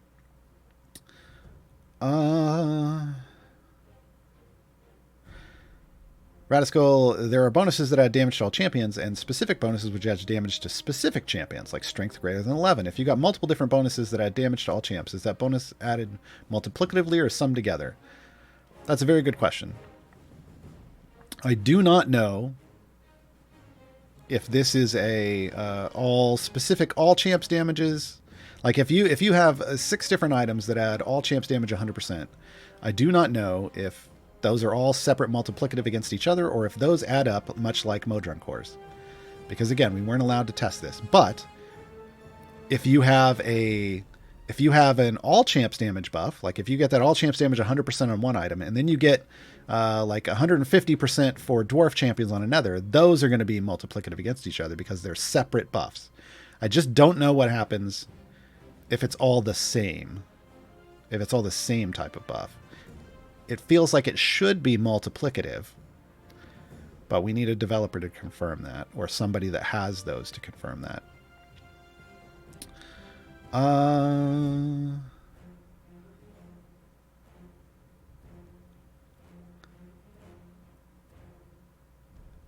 Yeah, that's not really, that's, no. I received 4,500 scales, Mithril Dragon, for defeating Tiamat. Does that mean the normal reward is 1,500? No. The normal reward was 1,000, and you got the 4.5. You got the 4.5x. So let's go there again. So this thing that says victory bonus 350%, that's 4.5 times the total. That's how that works.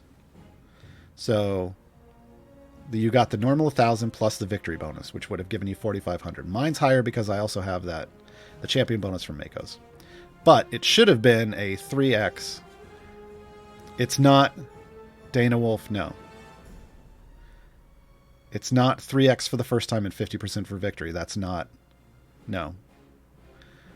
There is a 4.5x victory bonus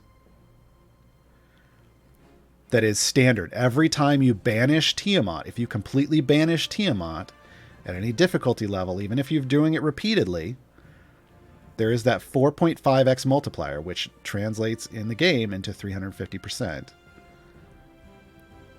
There should be, but apparently isn't, a first-time completion. The first time you defeat a difficulty level, you're supposed to also get a separate 3x modifier. It's in the FAQ. It's in the FAQ down here. Blah blah. Somewhere. Did I pass it? Yeah, here. The first time you defeat Tiamat on each difficulty, your scales reward will be multiplied by 3. That part is not happening. That part is not happening. I know this whole section reads wrong. You receive scales, blah, Banisher, you receive a bonus of 50% more scales. None of this is right. Is reading right. If that's the way they put it, then they've made it very, very misleading, and I will appreciate their clarity, because that does not read the same way for everyone. If that's what they're doing, if they're saying it's already calculating in that first time bonus, they need to separate it out. They need to separate it out, because currently it just reads as 4.5x on the main screen as a victory bonus, but yeah. So maybe you're right. Maybe it is maybe it is the 300 and a 50%, but they're not communicating that very well. I don't know. This is not the only confusing thing they have done with this. This is not the only confusing thing that they have done with this. And it's going to take us asking them directly on Developer Insights, hopefully, to get an answer. Although, like I said, we asked them about click damage twice on Thursday, and they give us two different answers.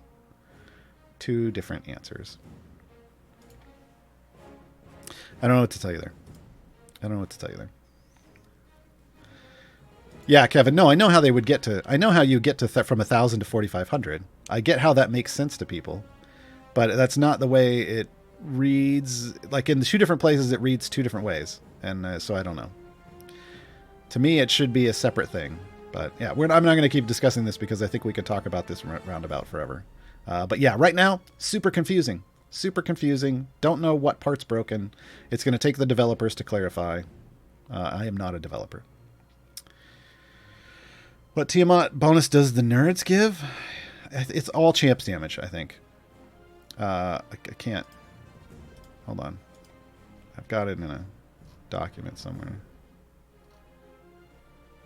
It's in my guide. Yes, increase all champion damage. So yeah, some of these things are just confusing. And until the developers clarify, we're all going to be confused. Once we get more... I will keep updating my guide with actual developer-based information as we get it. Does blood vials show up in your inventory? No. And that's disappointing. Again, they only show up on that one screen, and it needs to show up in other places. So I suppose the guide you made will have to be updated with every release of every new champion to list the bonus they provide in trial. Yes. And their effects for forging the gear. Yes. That's going to be something that gets updated with every champion. I don't know. That's not. Some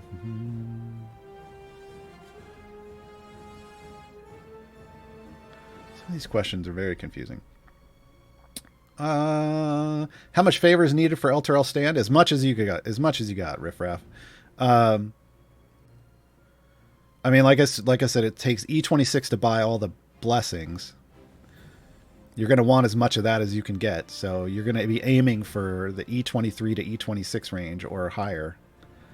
But again, it's favor isn't because you're only going to be aiming for that so that you can buy more blessings.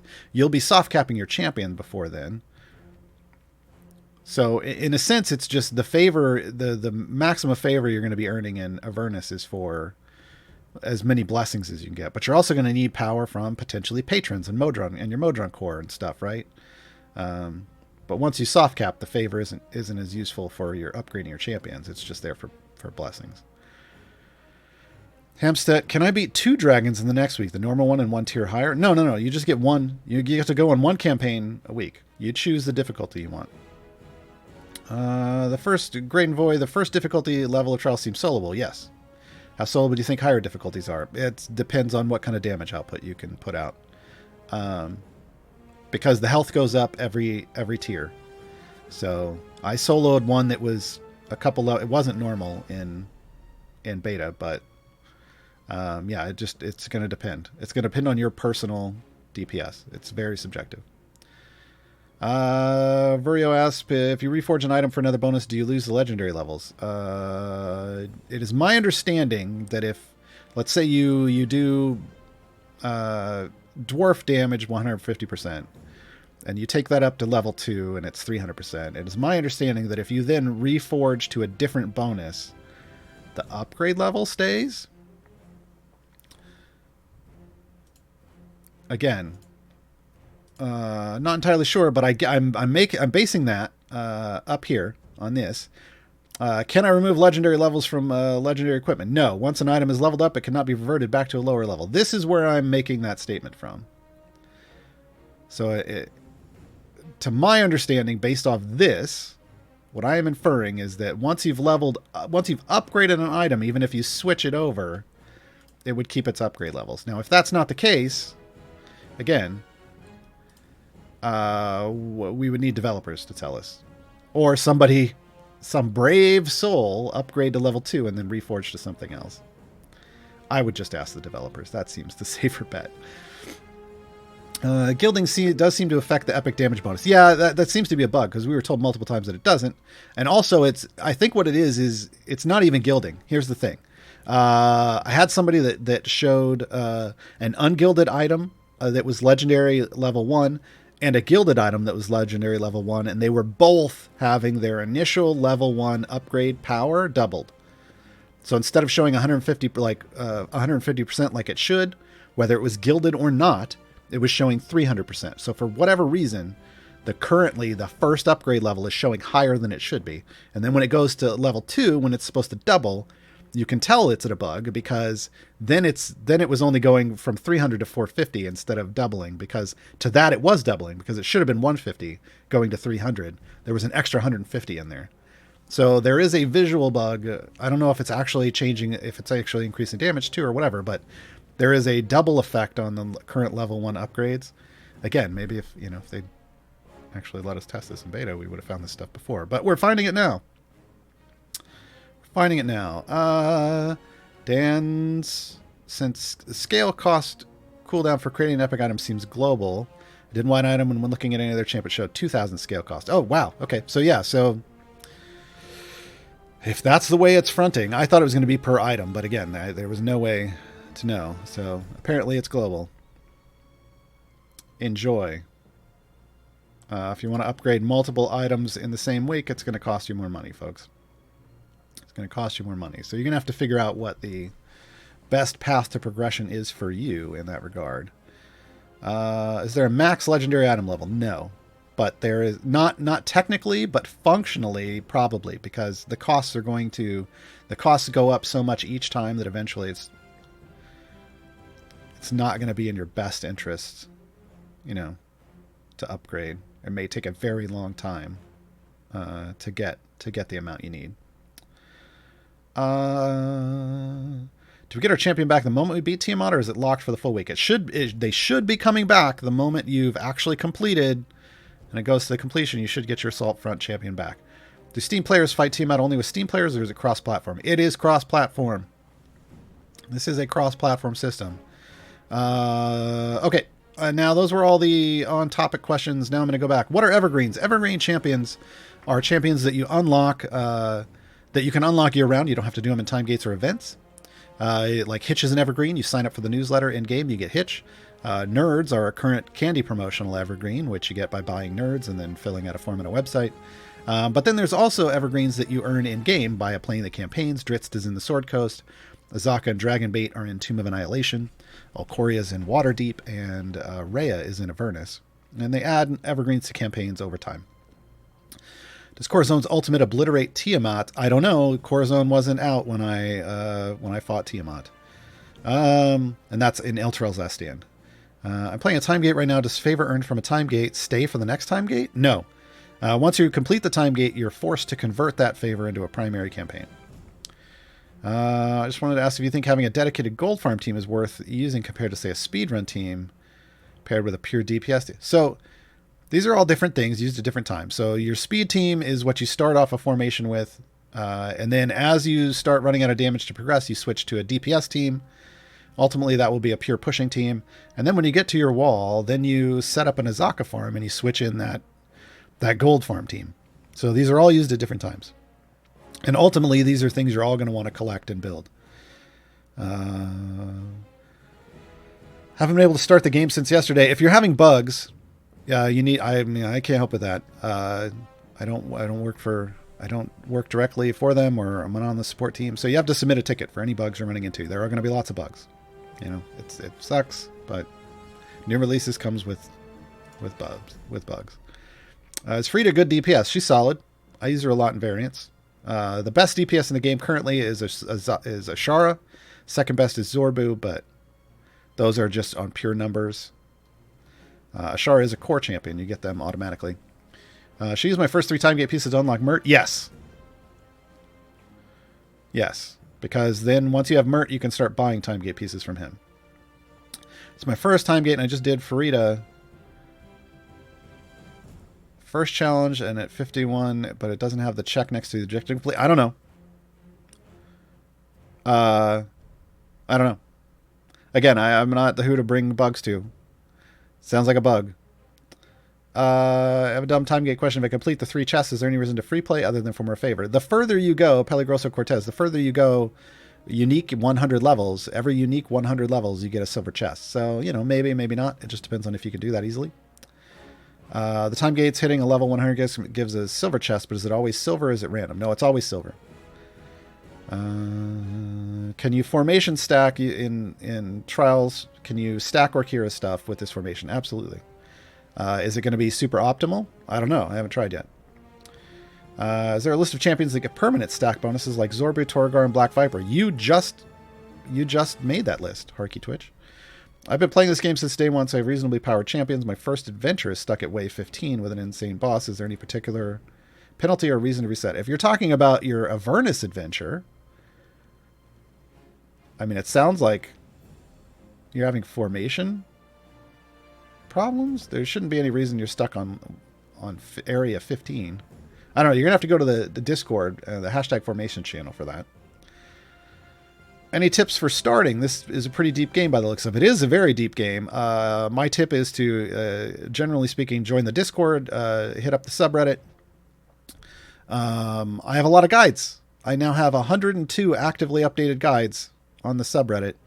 And one of those is a new player guide, specifically a new player reference. It's called a guided tour. I've gotten a lot of feedback that says that that's a great way to start off your game. We have to end there. Sorry I couldn't get to everybody's questions, folks. Hopefully somebody answered your question in chat. But we are out of time. Thanks for stopping by. Again, there is now I know that some of the answers were probably not the greatest because this is a brand new system. We learned as much as we could in beta, but not everything was open to us. So we're doing the best we can, folks. Hit up the Trials of Mount Tiamat channel in the Discord. That is the focused place to talk about Trials in the Legendary Forge system. This is not a new player content, so please limit the new player channel to how to access the system and then send people to the Trials channel for everything else. Yeah, that'd be great. So hit up there for help and check the resources channel because people are posting new resources for this on the daily. And hopefully we will track down those devs and get them to answer and confirm some of this in a little more solid way. And hopefully, supposedly from this point on, they're supposed to be doing quality of life and bug fixes for a while. So hopefully some of that includes tweaks to the trials themselves to front more of this information more clearly, because boy is it confusing when we're just having to infer things from a FAQ, right? From a FAQ in the interface. So we're out. We're going to go out. We came in. Well, we didn't come in. We had a midstream break with Tiamat. We're going to go out with Bahamut because, of course, you got to keep them together. Enjoy your weekend. I will see you all next week for the anniversary celebration of Idle Champions. Idle Champions anniversary. 4-year anniversary coming up. Going to be celebrated next week. See you then.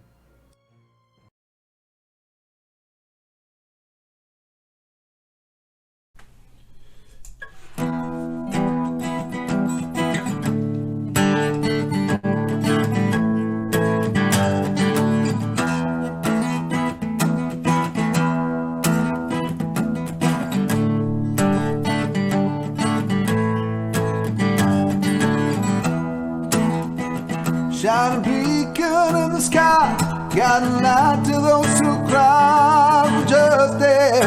On platinum wings they fly. Their scales will form a shield, blade of mercy they will wield, unwavering till evildoers yield. Facing tyranny and greed, standing for the making free. From before the world was new, the platinum dragon flew. Here's the love of the North Wind, angel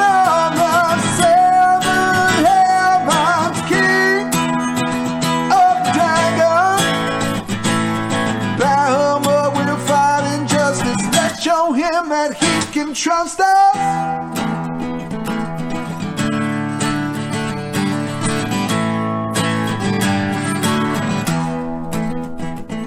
Knowledge, knowledge over gold, takes joy in stories told, grants his wisdom and blessings to the bold. Takes no pleasure in the fire, uses words to make things right. Through the darkness they carry brilliant light. Raise your hands up to the sky, 7 songbirds with him fly. Platinum wings will shelter all if you just answer the call. Here's the love of the north wind, angel of the 7 heavens, king of the dragons. Bahama will find injustice. Let's show him that he can trust us.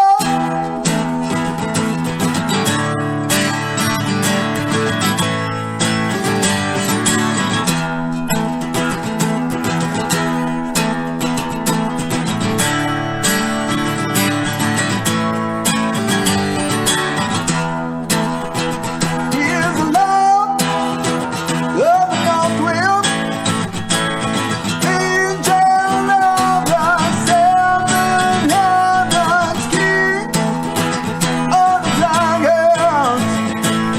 Bahama will find injustice. Let's show him that he can trust his weakness. He's enlightened justice. Join our ranks and stand amongst us.